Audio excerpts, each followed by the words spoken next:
Bonjour, bienvenue sur le jardin d'Horus. Aujourd'hui je vais vous faire voir comment on peut rempoter et diviser un lotus. Alors voilà le lotus à diviser, c'est un pied d'un an. Pour la bonne division du lotus, on va utiliser un bon sécateur, de la bonne terre de jardin sans fumier ni fumure, et on aura besoin aussi de gravier ou de pouzzolane pour isoler la terre de l'eau. Voilà, on se retrouve tout à l'heure pour diviser le lotus. Voilà, on se retrouve pour sortir le lotus du pot. Alors il faut toujours faire attention de ne pas casser les premières pousses qui sont très fragiles, ça peut endommager le rhizome et le faire mourir. Donc là, on va le sortir délicatement. Là, on voit bien qu'il y a de la vase, c'est pas toujours facile, mais on essaie de sortir tout le monde ensemble. Et là, c'est pas évident du tout, et ça se passe pas comme prévu. Voilà, c'est très mou. Voilà, et là on va dégager le gros rhizome.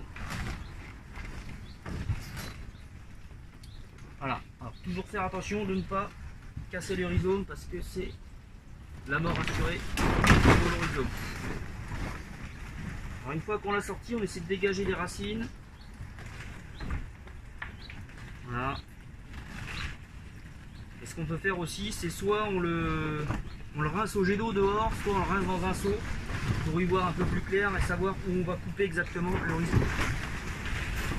Voilà, on se retrouve tout à l'heure pour voir les rhizomes bien dégagés et propres. Voilà, on se retrouve donc avec le rhizome qui a été bien rincé, soit à l'eau, soit au jet d'eau dehors. Quand on a des gros pots de rhizome, c'est plus facile d'aller dehors et dégager les racines avec un bon jet d'eau. Là, on voit bien les différentes parties du rhizome, les anciennes racines, les petits rhizomes qu'on appelle les couvreurs, et le rhizome principal avec la grosse banane. Voilà. Donc on va pouvoir couper soigneusement, toujours en comptant 3 nœuds. 1, 2, 3 nœuds, c'est ce qui va permettre la bonne reprise du rhizome. On coupe à 2 ou 3 cm. Voilà.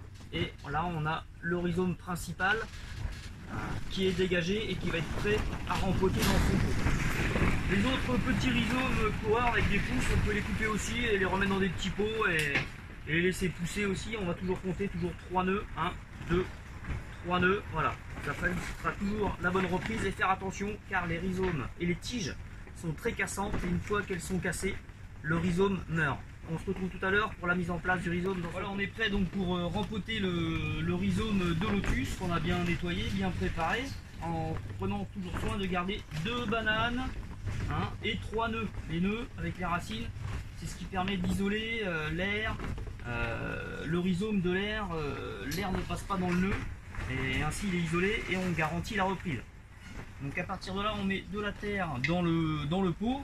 En général, pas plus de la moitié, un tiers, la moitié.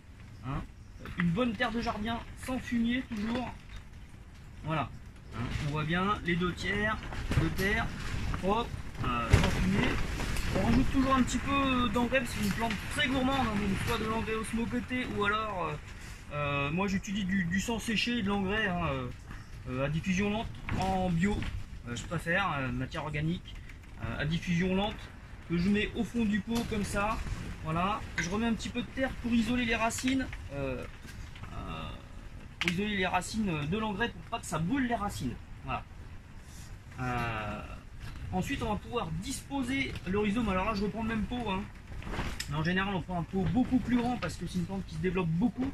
Là, c'est juste pour vous faire voir. Donc, on dispose bien le rhizome dans le pot. On va le coller directement à la surface de la terre. Et ensuite, on va remettre un peu de terre sur le rhizome parce qu'il doit être bien plaqué et légèrement sous le premier centimètre de terre. On fait attention de ne pas casser les tiges qui dépassent.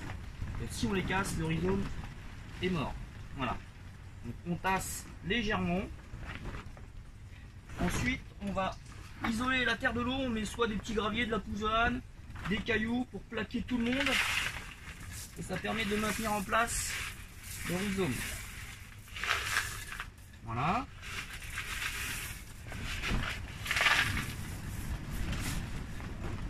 Tac. Donc voilà, on a bien isolé le rhizome, la terre, le pouzzolane. Le rhizome et le lotus est prêt à être mis en eau.